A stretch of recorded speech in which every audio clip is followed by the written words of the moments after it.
This is a new live show.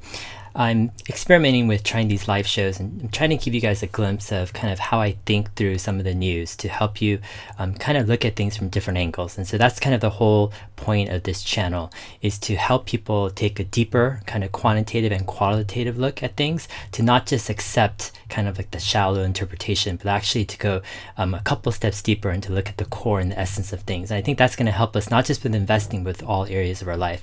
All right, if you're on the live stream, if you can please give me a thumbs up if you could hear this audio well. All right, so today we've got some exciting news. I'm going to cover kind of the top maybe 2 or 3 or 4 news items today, and then I'm going to open it up for questions and see what you guys want to talk about. All right, so the first news item today is about Mercedes and BMW and VW. And so here's this German newspaper. They come up with an article that says this is no longer a laugh. And this is an interesting story because basically Daimler, which is the company of Mercedes, is talking to BMW and to VW and BMW separately, and they're trying to establish some type of common operating system, they're calling it. And basically they're trying to share software expertise, right? And they're trying to catch Tesla because Tesla is like already pushing the lead. So here's what the article says. It says they had a very top secret meeting with Daimler and VW, and then they had top secret meeting with BMW, or Daimler and BMW, and these meetings weren't supposed to get out at all, and they were at the highest management level, top secret. Basically, they're the CEOs of these companies, probably, right? And they were discussing whether the two groups could program an operating system for automobiles together, because the software is crucial for the cars of the future. And at the moment, Tesla is miles away from the Germans, right? So they're kind of getting desperate here, and they're wanting to try to pool their software expertise. And they're saying because software development is tedious, small scale, takes a lot of time, and requires a lot of programmers, both of these are far too low for German automakers. It would be logical to cooperate, right? So that was kind of like the discussion of these high-level CEO meetings between Daimler, VW, and also BMW. Now, Volkswagen, this article goes on and says it's in a difficult situation. They're intending to deliver the ID.3 this summer, which is their new kind of flagship electric vehicle. It's supposed to be a competitor to the Model 3, and they're trying to put 100,000 of these vehicles by the end of the year. However, one of the people from this working group is saying that this car is far from ready for the market. So it's basically not very good car right now. They have a lot of work to do. And this VW has a lot riding on this car, because if it's successful, then VW CEO can justify his big push for electric vehicles. But if it's not successful, then his CEO position could be up for grabs. And so this is existential for the VW CEO. And then secondly, it says that VW needs the ID.3 to comply with the EU carbon requirements. And we already know that Fiat inked a deal with Tesla, basically about $2 billion over a course of probably 2 years, maybe 3. And VW doesn't want to ink a deal because they think they can produce their own electric cars. And so they need 100,000 by the end of the year to avoid fines. But what are the chances really that VW can produce 100,000 of these ID.3 vehicles by the end of the year? It's kind of slim. And so the article goes on and says, well, one of the problems is battery cells, right? And they're saying that the cells of the South Korean manufacturer LG Chem are currently scarce, right? There's just not enough of these cells. And some of them prefer to put it in the Taycan, right, rather than the ID.3. And then it goes on to say that these ID.3 vehicles are currently being pre-produced as empty sheet metal casings and temporarily stored in a huge parking lot in Saxony, with the intention of importing the software when at least one reasonable, suitable basic version is ready. Okay, now a few notes on this. First, this is a German newspaper, right? So they're close to the action, but the article I'm quoting to right now is a translated version, right? It's a Google translated version. But they're basically saying they're making these shells, right? They don't have the powertrains. In other words, they don't have the battery pack or the motors or anything, and they don't even have the software, right, in the car. They're basically the sheet metal, right? Tin cans. That's what this article says. tin cans without the inner life, right? And this is the state of VW right now. And it goes on and it says that the Germans, don't want to like become just a software or a supplier to the software makers like, let's say, Google or Apple, and they really want to make their own software. It's just that they're so poor and so behind in all of this. And then and so in one of the other articles in this, one of the quotes in this article is saying that they basically have to handcraft these first ID3s, right, until the end of the year. They're just not ready. And that's the state of VW right now. They're scrambling. They don't know what to do. Tesla's way ahead. And I want to take a look at this actually from a couple angles. First is it's actually good that, Daimler and VW and BMW, etc., are scrambling, but I think they're misunderstanding the problem. And the problem is, it reminds me of the whole Apple and iPhone situation. And back in the day, Nokia and BlackBerry and Motorola, etc., they thought the problem is they needed to improve their software a bit and make better handsets to compete with the iPhone. However, what Apple did was they completely leapfrogged all of the handset makers by creating a complex desktop class operating system, right? That was far beyond anything else out there, like miles ahead. And these handset makers had no chance to actually compete and to reach Apple, because Apple was one of the best software makers in the world. In a similar way, Tesla has become one of the best software makers in terms of just operating systems, right, for auto, but also look at the whole autopilot and autonomous driving systems they're making. This is a completely software focused, right, approach that Tesla's taking, and they're becoming one of the best in the world, competing with, they can compete head to head with some of the best companies in the world. And so this problem that the German automakers have and other automakers have is not simply they need to improve their software a bit, right, by 10 or 20 or 50%. They need to completely remake their company and become software companies. But how does like a manufacturing company with that's steeped in bureaucracy and doesn't really have any software expertise much at all, how does that type of company gain the chops and the expertise to compete with the Apples, the Googles, right, all of the top software companies in the world, including Tesla? That's what it's going to take for these German automakers to make it as not just automakers, but in the future world of autonomous driving. And so the reality and the possibility that these OEM automakers are actually going to succeed, right, in a hyper-competitive, right, software-driven auto field is really minuscule in my opinion. And that's why I've been calling this thing a slow motion train wreck, right? Back since 2013 or so, 2014, I was writing a lot on TeslaMotorsClub.com, and I penned a few articles. I'm like, this does not look good, right? These automakers are not going to be able to adapt. They're not going to be able to change and become software companies. And this is the slow motion train wreck. It's just going to take time, but it's a matter of time before all these automakers get increasingly desperate, increasingly realizing that they just don't have what it takes and their options are going to be limited. Now, what's tricky about this is a lot of the people with the software chops, they don't want to get into making cars, because with cars, it's just a very messy business, right? You have cars that, have thousands and thousands of parts, right? And it's just extremely complex. And also there's a liability question. It's like, who wants to make a car in this current world when these governments hold you reliable as an automaker for accidents and reliability issues like years and years, like 5 or 10 years, right? Post-manufacture, you're still on the hook for certain liability issues, right? And the amount of kind of lawsuits and liability that continues on as an automaker is just immense. So no one in their right mind, in terms of companies out there, really wants to get into the auto field unless there are huge margins, right? And if there are huge margins, then that might tempt, right, the software companies to get in. But barring that, right, it's going to be a tough thing for software companies to really want to get into the auto field.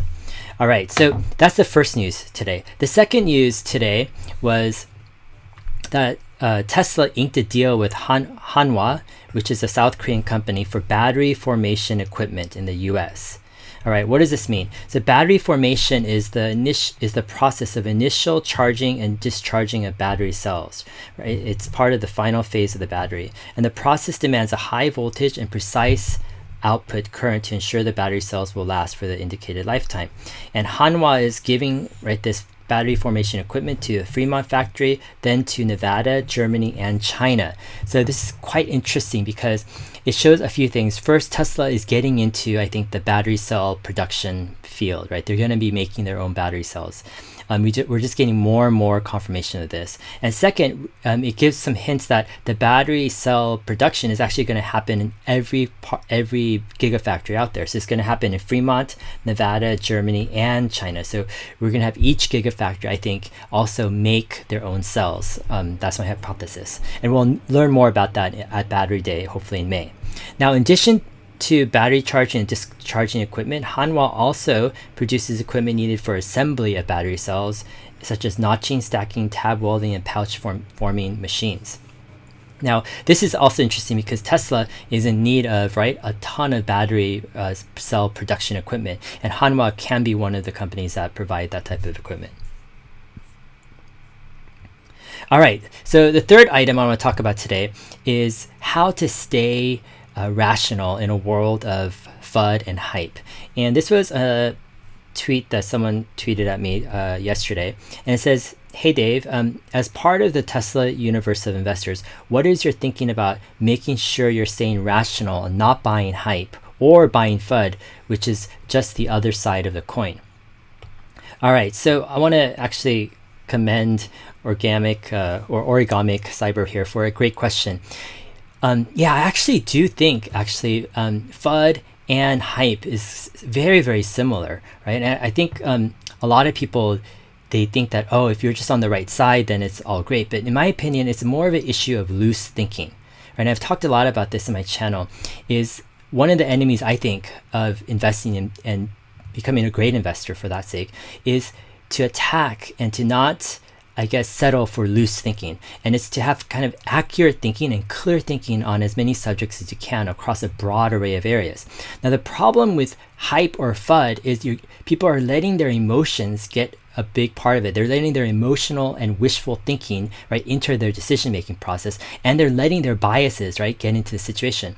This is one of the reasons why I've been kind of a critique or been critical of some of these pie in the sky price targets, right? Tesla 15,000 or something, right, in a few years. I just think like all of that is like part of the hype, and it's similar to me as part of the FUD. Like Tesla's going to go bankrupt, right? People are letting their biases and emotions, I think, getting into the decision-making process when it needs to be clear. So here's my answer I gave on Twitter here. It says, for me, it's all about the superiority of the product, right?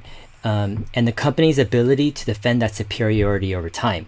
If that deteriorates over time, I'm out. I focus on that while others believe the FUD and the hype. FUD stands for fear, uncertainty, doubt, right? So here's what I'm saying is in my opinion, in the long-term picture, the success of a company is largely dependent on how superior their product or service is compared to, right, the other options on the market. Now, if the company has a far superior product, and of course it has to come in at a reasonable price, right, meaning for the price, if it's a far superior product, then the company has a chance, right, of growing demand, which grows revenue, grows margin, they cover their expenses, and they're left with profit. And with that growing demand, they're able to grow profits over time and grows the company. Now, without a far superior product, the company has an uphill battle to grow it because other competitors are basically at their heels trying to gain market share together. So now you're in a hyper-competitive marketplace without a distinct winner. And so that's kind of the market I want to stay away from. I want to stay away from a market where there's just a bunch of people, 4 or 5 people or companies that seem very similar, have some decent products, but they don't have any differentiation. There's not a single company that's completely way ahead and out in the pack. Yeah, and so what I look for in Tesla is I don't look to follow people's price targets, right? Those price targets to me is like irrelevant. I don't care if someone says, oh, Tesla's going to 10,000 next year, if Tesla's going to 0 next year. It means like 0 to me. In my opinion, the core and the key essence, right, of investing, let's say, in hypergrowth or in potential 10x generation company like Tesla is to focus in on the superiority of the product. How good is the Model 3? How good is the Model Y compared to its competitors? And is Tesla able to increase that superiority, right, of their product over other products in that category? If they're able to do that, now Tesla is in the driver's seat, right, or whatever company you're analyzing, and they're going to have a great chance, or a great chance at becoming like a great growth company and increasing your return on capital. Now, a lot of times there's mistakes that people make, and the mistake people make in most cases, I think, is believing that a company's like past growth is going to lead to their future growth, right? So you look at the company's past growth. Like let's take an example, like GoPro grew so much in the past, whatever, 5 years, and you don't look at the core essence of the product, which is how good is that product compared to other products, right? I think that will save a lot of people actually a lot of harm just following that. Now, someone else tweeted me this graph here, and actually it's kind of hard to see, but these red stars are the places that Elon commented the stock price was too high. But in my opinion, it wasn't really. In the past, Elon Musk was more saying that the stock price was like higher than Tesla has, that we deserve, right? So it was more kind of like not a complete right knock on the stock price. It was more of aspirational, we'll get there someday. But these are the places that Elon marked, that Elon basically said, the stock price was a bit high. And if you notice, actually, there was actually this big drop the first couple times, right? And I was very, very aware of this big drop, actually. I mean, it was a painful drop. And a lot of people right now are discounting, right, Elon's comments and saying, oh, who cares? The market rebounded today. Look at it, it's back up to its numbers. And it's true. Tesla could rebound and go much higher. But looking at history, if you go back to end of 2013, talk to investors back in that period, and the impact that Elon's comments had, it was pretty shattering in a lot of ways. I know some people kind of ridicule people who are critical of Elon's tweets, but there's a history. There's actually more than meets the eye in some ways. Also, he did another comment, the stock price went down, and another comment, the stock price kept, I guess, at that level, eventually went down, and now you have Elon Musk's stock price now. Now, there's a lot of things going on. First is, I don't think perhaps Elon has the same amount of influence over the stock price as in the past, because in the past it was purely based upon like speculation that Model 3 would go to full production and be a great product. That was now it's come to realization, and so there's a lot of product and revenue, right, proof that Tesla is a solid company. So it's not completely based on just promises. And I think that's why you see Elon's words that, let's say the stock price is too high, has a more limited impact than it did, let's say, several years ago. All right, that's why today Tesla went back up to 761, and that's almost the exact time. I think it was 760 that Elon Musk tweeted that stock price was too high last Friday, and now it closed back up to 760. We'll see what happens. All right, Martin McDonald, this was actually from my live feed last week, said, Dave, what's your thoughts on the governance of Tesla? Elon's relationship with the board, is the board being effective?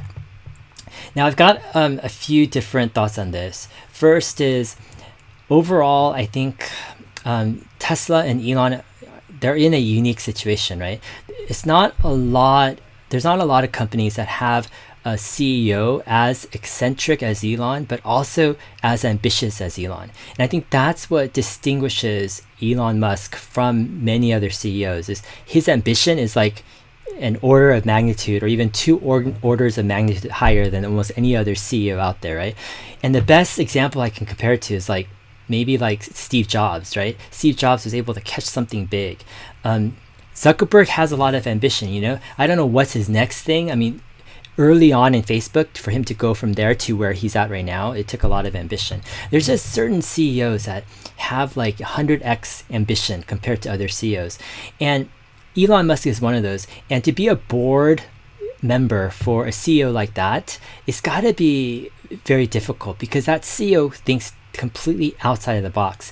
And in order to really have 100x ambitions, you've got to be able to take certain risks that are abnormal for normal people, meaning normal people are not going to do a 100x ambitious plan because it's just too risky, right? But for the 100x ambitious entrepreneur or CEO, they don't mind their risk, right? They're willing to, burn the ship if they need to, if it gives them a great chance, right, at achieving their worthwhile, let's say, generational goals. And in that sense, I think the best way forward for Tesla really is to do what they're currently doing, is to be supportive of Elon Musk in this whole mission, and to kind of shield him from criticism and to do what a board needs to do. But there needs to be a realization that the board is not going to have control over the CEO like certain other companies, right? Tesla's not going to be able to be run like a board-driven company, like many other companies are. It's a CEO-driven company, and that's where a lot of the value and the innovation comes from. And the reality is, we're going to see things like this happen. We're going to see things like Elon tweet certain things, Elon, say certain things, do certain things that are controversial, that are taking big risks. Sometimes it's going to be a mistake. Sometimes he's going to fail. But in the bigger picture, the chances are, right, the big plays work out. And that's the bet that investors are betting on right now. All right, this is the last question before I go ahead and open it up for some viewer questions. If you have a question, you want to talk about here, go ahead and in the live chat comments right now, in caps, all caps, put question : and then write out your question, okay? Because there are a lot of people just writing comments as well, so it's kind of hard to catch what questions are actually questions. So go ahead, all caps, question : and then write your question. That'll help me to go ahead and kind of pick out the questions quicker. All right, can Fremont factory open now that California is going into stage 2? All right, so news just came out, just an hour or so ago, that Governor Newsom from California is trying to push California into stage 2 of opening. So it includes some retail and hospitality businesses, clothing, florists, bookshops, sporting goods, curbside pickup, etc. There are some articles saying that it could include actually manufacturing as well. And so now there's some speculation that, can Tesla open up manufacturing, open up the Fremont factory now that the California governor has said that we're going to go into stage 2. So here the article from the Mercury News. It says, in the 7-county Bay Area, however, the region's stricter order, it's been extended until the end of May.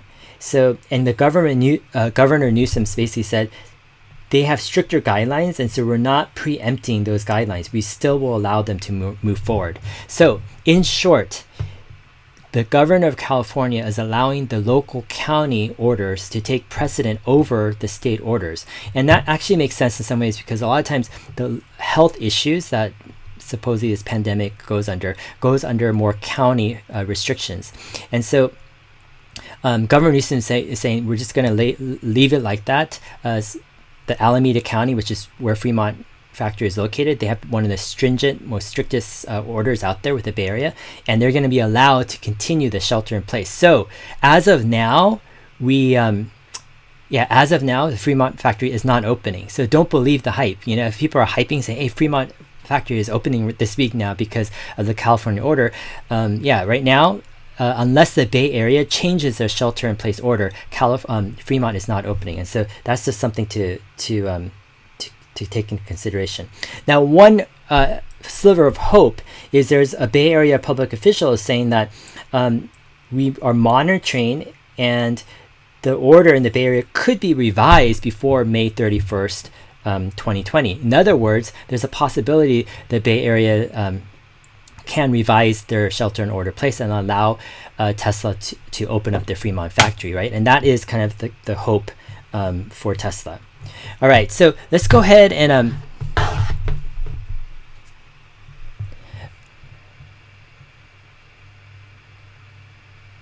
let's go ahead and take some questions here. So the first question is from Vishish Patel. It says, why do you think the German auto is avoiding companies like Google or Apple to provide software for their cars? I envision a future where car software is split like cell phones. Yeah, the big problem that these automakers have with the big software companies is they don't trust them, right? They think that once, right, they allow Google or Apple or Nvidia to come in and take over, right, the software of the car, then Apple and Google will have immense leverage over them, and then manufacturers to become a low margin, just kind of, sheet metal, right, producer of just goods. And that's basically the end of automakers. That's pretty much across the board. All automaker CEOs, except for maybe Chrysler, right, they're probably the most open towards software. But they're very, very skeptical of, right, these big companies taking over their software in the car and taking all the margins that that software provides, right? And it's kind of like, it's no longer like a secret. Like whoever owns the software in the car owns the attention, right, of people in the car, or at least can monetize that attention. And that attention in the car is immense, right? And so all these automakers, they're not, they're suspicious of big tech, and they're wanting to develop their own tech. And that's why, like, for example, you have GM who bought into Ford, and then a lot of these other OEMs are now investing into Cruise, or actually not GM bought Ford, sorry, GM bought Cruise, and now all these auto OEMs are investing into Cruise, right? They're all trying to get their own software platform, but nothing is working out for these companies. They just currently don't have the software chops. They're caught in like this catch-22 scenario. Natish Mehta, thoughts on Mizuno, new board member. I'm trying to learn more about him, but can't find anything about his history. Yeah, so Mizuno is the new board member. He was in charge of the largest, I guess, fund in Japan. It's a pension fund, and he's been invited onto the board. A lot of times, these things happen, in my opinion, where Elon will meet, right, someone, right, in his dealings, and someone will impress him, and they'll talk, form a relationship, and then Elon will recommend this person to the board. It could happen through other ways, but I think Elon felt like this person was someone that could be supportive of the mission and can bring some expertise to the thing. I don't know much other than that. All right, Alexander says, Dave, what other stocks, I'm guessing besides Tesla, do you own? Yeah, in this past downturn, when the stock market crashed, I picked up a bunch of different, I started nibbling into a lot of different stocks that I've been watching over time. And I established some kind of exploratory positions on companies that I think might have potential to do some good stuff, good gains. And I'm going to go ahead and do some more videos on that. If just off the cuff, I think Google is a great option if you don't want a 10x, meaning if you don't want the high risk of a 10x kind of company. Google with YouTube and Android and search, I think they've got a great foundation going forward. In terms of timing though, right, when to get into a company like Google, that's another question, right? I was able to get some shares, right, at like 1100 or so. We'll see, like, I'm kind of, I have mixed reservations about where the stock market goes. I think a lot of the big companies, like even like Apple at the right price, if it goes down, is interesting. And even like Facebook at the right price. A lot of these big companies are, I think, stronger than people realize. They're across many different countries and languages, and they have many different products. They're basically these conglomerates, right? Modern day digital conglomerates. And if we have a case where the value of money goes down, let's say because of Fed printing, you want to gravitate to the companies that I think do have the best position going forward. Now, personally, in my kind of investing philosophy, I'm not a huge proponent of kind of like more of these safer growth stock or safer low growth stocks like a Google or like a Facebook or Amazon or Apple, even though I'm starting to build, I've basically bought stock in all these companies, right, as it went down, when it went down. But my bigger emphasis is what companies can completely outsize, right, outdo the gains of other companies. Like can do a 10x, right, in 5 or 10 years. And one of the current companies I'm looking into deeply right now is Square. I think they have a great potential, and I'll probably do some more videos on Square and some other companies as well. All right, let's look at let's do some other questions. Question, what are the odds of Elon getting in trouble with the SEC? Yeah, I think a lot of times the bulls tend to underestimate what's going on, and they think that, oh, Elon's not going to get in trouble, but then Elon gets in trouble, right? And I think there is risk because there's a lot of shorts out there that are very, very motivated to get Elon into trouble. And a lot of times this stuff is not very complicated. All these shorts band together, send like hundreds and hundreds of letters and emails and all this stuff to the SEC, and they get involved through lawyers or whatever, and SEC has all this pressure now to try to appease this mob, right? And it's kind of like mob politics in a way, right? This mob comes together and tries to, create a crisis. And so on this flip side, on the bull side, right, these bulls don't understand, a lot of time, I'm not talking about all bulls, but a lot of bulls, they don't understand actually that these shorts are actually very serious, right? And a lot of them have major issues. And yeah, it's like weird. Some of these shorts have like vitriol, like it's very, very deep hatred toward Elon and Tesla, and they'll do almost anything, right, to harm the company. And that's a real risk, right? People need to understand that this stuff is real, right? If you looked at the previous SEC kind of whole fiasco, that was a real risk for Tesla. I think people could have underestimated, minimized the whole thing, but yeah, that's a serious risk. And I think going forward, I think this time around, Elon's comments were kind of cryptic. It didn't have to deal with anything material with the stock, with the company, like projections or guidance, etc. It was more of a personal opinion on the stock price, and I think Elon will get away with it because it's not necessarily like something that I think he needed board approval. So my hunch is he'll get away with it, but I think people need to be aware that in some ways Elon does need to tread, I think, carefully when it deals with his SEC settlement, right? With things material, with things guidance, related to guidance, he needs to be careful with tweeting. This is something that is a risk going forward. All right. Sangyup Lee says, question, what would be the impact of TSLA Tesla with China-US trade war? Yeah, so some of the stuff with the China-US trade war is actually a risk. You think that you could kind of like minimize it, say, oh, it's not going to happen, Tesla will be exempt.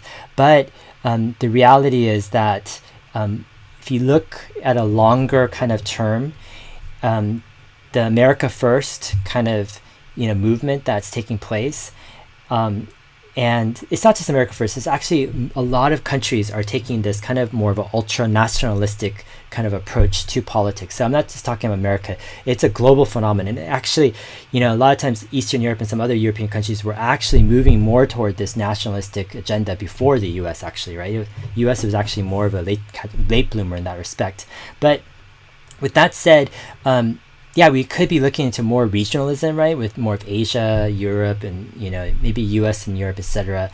And in that case, like lots of things can happen. And if you look at it more out of a 5 or 10 year trajectory, that's how I think you have to look at it, right? These relationships with countries don't deteriorate just in a matter of months. A lot of times it's like a matter of years and years and dozens of episodes, right?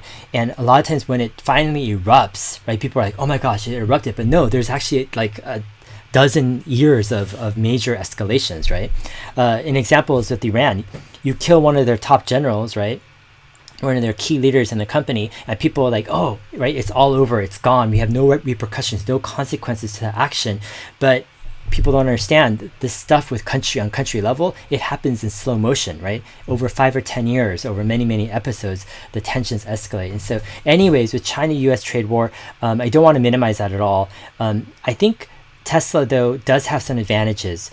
And one of the advantages is they're becoming kind of a homegrown type of domestic kind of Tesla or Chinese company. Not completely, obviously, right? They're still a foreign company, but they have their own headquarters. They have their own national staff. Their brand is looking like a Chinese brand more, and the Chinese government is kind of adopting Tesla, right, kind of as one of their own, giving them incentives, etc.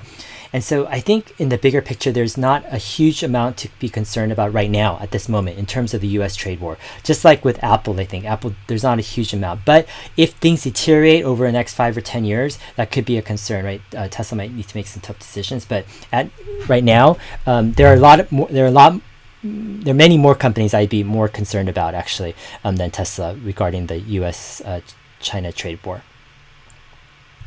All right, question. Are the data collection from other companies a credible threat to full self-driving market share?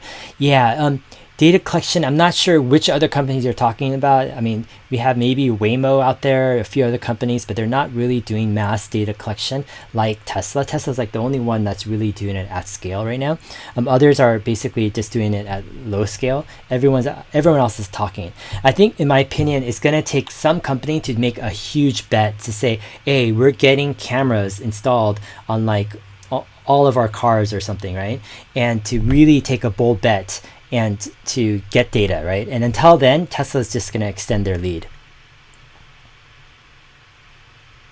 All right, do you think in time the struggle of converting software EV car companies will make big autos start to combine to be able to compete, or just go out of business? Yeah, I think I think actually it makes sense actually for them to start to combine. Like, hey, get Daimler, BMW, and VW all together into a new structure, a new company that's more lean, right?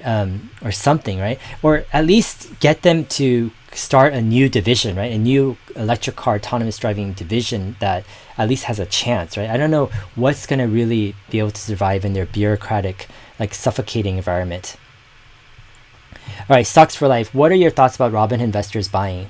Yeah, I tweeted this thing about Robin investors, right? Their number 2 most popular stock is Ford right now, and then it's like General Electric and Disney.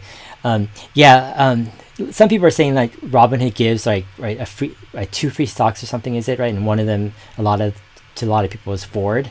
But my question is like, it's like 800,000 people or so own Ford stock in Robinhood. Is Robinhood really buying like $10 million worth of shares of Ford and giving it to people? I don't know if that's really the case.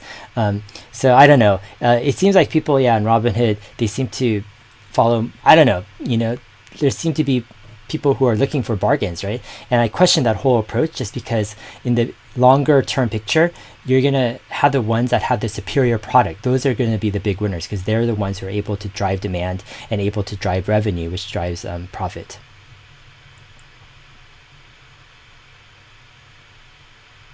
All right, Martin B says, which genomic companies are you studying right now? Yeah, I started to do a deep dive like a month ago into these genomic companies. I just went through the top kind of, I went through, the top kind of gene editing companies, like the Illumina's for the equipment and Invitae's for the, the platforms. I went into CRISPR technologies. I started to read through all their annual reports. I started to listen to all their CEO interviews, everything I could find on online. And then I kind of got stuck because I couldn't find a standout winner, right? I couldn't find the company with the far superior product and with the truly ambitious CEO that really has clear thinking and strategy. If you have, like some insight in this area, I'd love to hear from you guys, right? Give me, some input in the comment section. All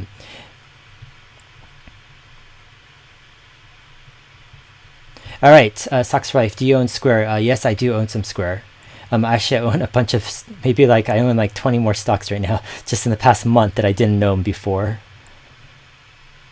Even though they're small but growing positions. All right, question. What are your thoughts about the pros and cons of a potential virtual investor day? Yeah, I actually don't mind it. Like Warren Buffett did his virtual Berkshire Hathaway meeting, and it was fine, right? I thought it was fine. He's just like, it's kind of like a YouTube kind of thing, right? He just kind of rambled and people asked questions. Yeah, I think Elon would do a great job virtually. It doesn't matter if it's physical, in my opinion, but we'll see. Oligopi says, question, what do you think of Nvidia's position in the self-driving hardware market? Yeah, Nvidia, they're an executor, right? They know what to do. They know AI, they know the hardware side. I'm not going to bet against Nvidia and their CEO. I've watched enough of his interviews to know that the guy is a smart guy. And the autonomous driving field is a big field, right? It's not just Tesla. There's going to be a second and third place. So, Nvidia does have probably some future ahead for them based off of that.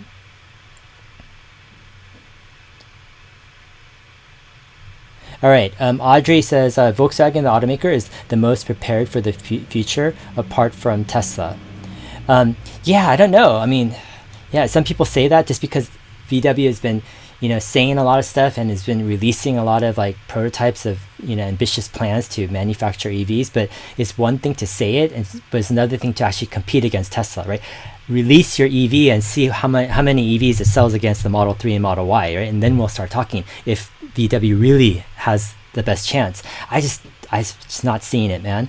Yeah, wait. Yeah, I wish they could surprise me, right? Um, yeah, what do you think about Intel's ambition for autonomous driving, considering they bought today Israeli startup Move It? Yeah, so I mean, yeah, Intel has great ambitions. I'm telling you, so many of these big companies have great ambitions for autonomous driving. I mean, they bought Mobileye, right, a few years back, and so Mobileye was basically right neck to neck with Tesla at that time. Now Tesla, I think, has moved far ahead. But yeah, Intel has great ambitions. The problem, in my opinion, is like no one has the complete strategy, right? Elon is the only one at this moment who's completed the whole package, hardware and software and the car and the whole updates and just, the cameras and everything, and the right strategy, right, camera based. And I think Elon is the only one doing it. And until we see people, I think, coming up with a comparable complete system, it's going to be an uphill battle for people like Intel, etc. All right, guys, I'm going to go ahead and I wish I could actually do this for quite longer, but my battery is right at 1%. So I'm going to close down this feed before my computer completely shuts off and I lose this feed altogether. But anyways, I wanted to thank you guys for joining this live show. I'm experimenting kind of, with kind of this format of talking about the latest news, taking some questions. And I think my whole purpose in this is I want to kind of share a thought process, kind of a discipline and a habit of thinking things through from different angles, going a bit deeper, not just reacting emotionally. And this is something I think is actually a learned habit and a learned process, and it helps investors, and I've learned this over time, to keep calm, to keep objective, and to wait for those great opportunities, right? And to be collected enough to know how to seize the big opportunities when they come. So anyways, I hope this has been helpful. Please go ahead, if you haven't already, subscribe to my channel, turn on notifications. And if you want to help the channel, go ahead, hit the like button, because supposedly the like button helps the algorithm, which helps spread the video, which helps this channel. So go ahead, hit the like button as many times as you can. I'm just kidding. I think it just registers one click. So at least give one click. That's the least you could do if you've watched 40 minutes of this live stream, I think. Anyways, good luck to everyone, and we'll see you in my next video. Take care. Bye.